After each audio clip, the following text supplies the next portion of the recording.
Ever asked question in interviews are threads. Threads हर interviews में पूछे ही जाते हैं, but confusion also starts from here. So now let's understand. Threads एक प्रोग्राम की सबसे स्मॉलेस्ट एग्जीक्यूशन यूनिट होते हैं।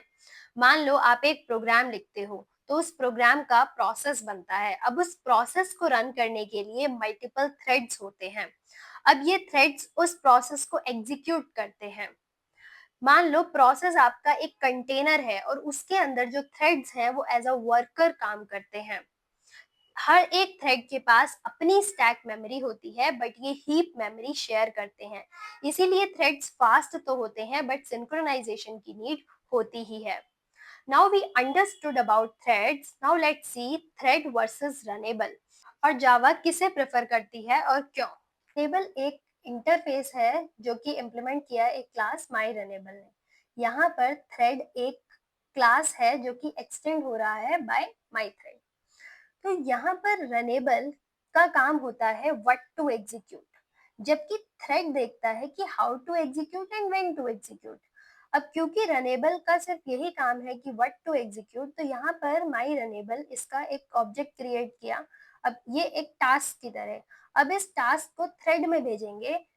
थ्रेड का काम है कि कैसे अब एग्जीक्यूट करना है, नाउ इट्स द रिस्पॉन्सिबिलिटी।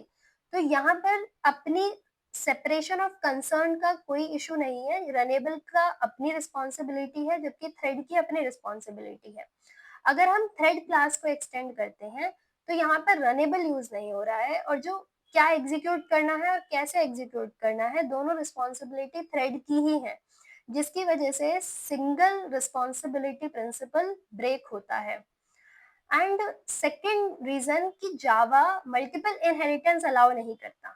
अब क्योंकि मल्टीपल इनहेरिटेंस अलाउ नहीं करता, तो यहाँ पर माई थ्रेड क्लास किसी और क्लास को एक्सटेंड नहीं कर सकती, जबकि अगर runnable as a interface use करते हैं तो यहाँ पर कोई दूसरी क्लास इजिली एक्सटेंडेबल है।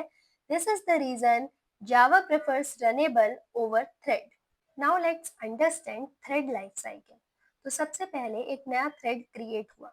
अब इसको स्टार्ट कर दिया, ये रनेबल स्टेट में आ जाएगा। इसका मतलब थ्रेड रेडी है एग्जीक्यूट होने के लिए, but waiting for the CPU. उसके बाद रन कॉल होगा और ये रनिंग स्टेट में आ जाएगा।